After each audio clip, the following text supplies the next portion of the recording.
Base of ম্যাথমেটিক্সে তোমাদের সকলকে স্বাগত। আজ থেকে কয়েকটি পর্ব ধরে ক্লাস 5 এর যে পরিমিতি আছে অর্থাৎ আয়তাকার চিত্র এবং বর্গাকার চিত্রের যে পরিমিতি আছে তা নিয়ে আলোচনা করব। আজকে প্রথম পর্বে আলোচনা করব আয়তক্ষেত্র বা আয়তাকার চিত্র নিয়ে। তাই প্রথমে আমরা আগে আয়তাকার চিত্র বা আয়তক্ষেত্রের ছবিটা এঁকে নিই। তোমরা জানো আয়তক্ষেত্রের বিপরীত বাহুগুলো সমান হয়। তাহলে একটি আয়তাকার চিত্র আঁকছি, এভাবে একটা আয়তাকার চিত্র আঁকলাম।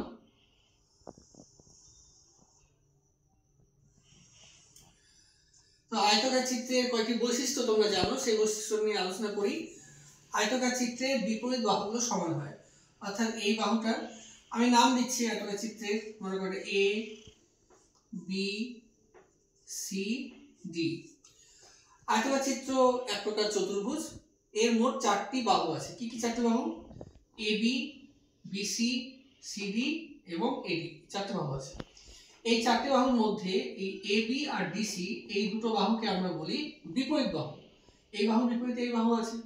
আবার এডির বিপরীত বাহু হচ্ছে তোমার বিসি। তো আয়তক্ষেত্রের বৈশিষ্ট্য হচ্ছে বিপরীত বাহুগুলো সমান, অর্থাৎ এই বাহুটা সমান, আবার এই বাহুটা সমান। মনে করো এই বাহুটা হয়তো বা 10 সেমি, এটা মনে করো 10 সেমি, তাহলে এই বাহুটাও 10 সেমি হবে।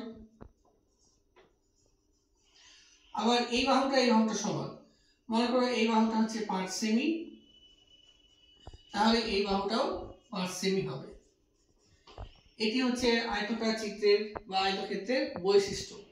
আরো বৈশিষ্ট্য হচ্ছে এই আয়তাকার চিত্রে বা আয়তক্ষেত্রে প্রতিটি কোণ 90 ডিগ্রি হয়, অর্থাৎ এই কোণটা 90 ডিগ্রি, এগুলো সবই 90 ডিগ্রি। তো এটা আমরা জানি। এখন আমরা আজকে যে আমরা আলোচনা করব পরিমিতি। পরিমিতি এটা আমাদের ক্লাস 5 এ শুরু। তো পরিমিতিটা কি? এখন তোমাদের একটা প্রশ্ন থাকতে পারে, এটা 5 সেমি, এটা 10 সেমি, এগুলো সব বাহুগুলোর মান দিলাম, দিয়ে বললাম যে এই পুরো বাহুগুলো মানে এই 4টি বাহুর যোগফল কত হবে। এই 4টি বাহু যদি যোগফল যদি জানতে চাই, তাহলে তোমরা নিশ্চয়ই এই 4টি বাহু যোগ করবে, অর্থাৎ 5 এখান থেকে যদি যোগ করো 5 যোগ 10 যোগ 5 যোগ 10, এভাবে যোগ করবে। যোগ করে তোমাদের হবে 10 আর 5 এ 15, 15 আর 5 এ 20, 20 আর 10 এ 30, 30 সেমি।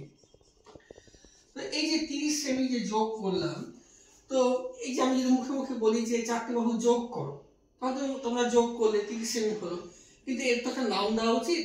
তো এর আমরা নাম দিচ্ছি পরিসীমা, অর্থাৎ 4 ধার যে যোগ করছি, এই যে 4টি বাহু যোগ করছি, এই 4 ধার, এটার নাম আমরা দিব পরিসীমা। তাহলে যদি বলা হয় এই আয়তাকার চিত্রের বা আয়তক্ষেত্রের পরিসীমা কত, তা তোমরা মনে করবে যে 4টি বাহুর যোগফল জানতে চেয়েছি, তাই যোগ করে দেবে বাহুর মান থাকলে। তো যোগ তো এভাবে হলো, কিন্তু এই যোগটা এভাবে না করে আমরা এভাবে করতে পারি না।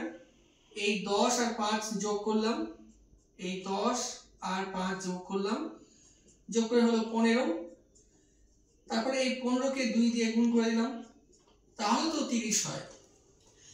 তখন তোমাদের একটা সূত্র বেরিয়ে যাবে।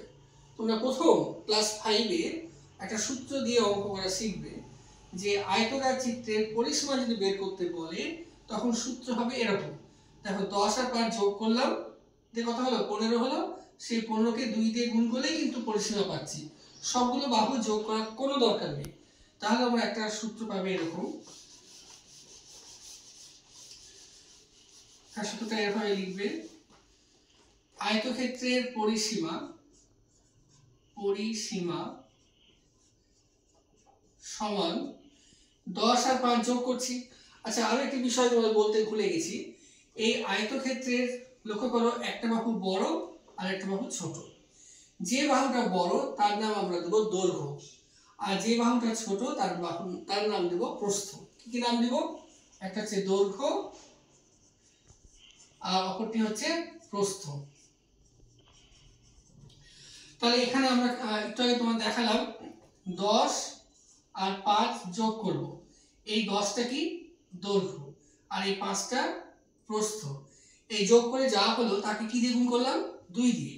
তাই সূত্র তোমরা নিজেরাই বানাতে পারো, 2 গুণ ব্র্যাকেট দৈর্ঘ্য যোগ প্রস্থ। আর এককটা কি হবে, এটা সেমি আছে তাই সেমি হবে, যদি এখানে মিটার হয় তাহলে মিটার হবে, যদি কিলোমিটার হয় কিলোমিটার হবে। তাই আমরা তো জানি না কি হবে, তাই এখানে তোমরা লিখবে একক, অর্থাৎ সেমি থাকলে সেমি হবে, কিলোমিটার থেকে কিলোমিটার থাকবে ইত্যাদি। তাহলে আজকে প্রথম যে সূত্রটা পরিমিতি অঙ্কের আয়তক্ষেত্রের পরিসীমার সূত্র, 2 ইন্টু ব্র্যাকেটের মধ্যে দৈর্ঘ্য যোগ প্রস্থ। তাহলে এই সূত্রটা তোমাদের মুখস্থ করার কোনো দরকার নেই। তোমার যদি ছবিটার কথা যদি প্রথমে যদি তোমার ধারণা থাকে তাহলে নিশ্চয়ই তোমরা এই সূত্রটা বের করতে পারবে। তা আজকে প্রথম যে সূত্রটা আমি আলোচনা করলাম, এখন এই সূত্র অনুযায়ী আগামী পর্বে আলোচনা করব। তোমরা দেখতে থাকো।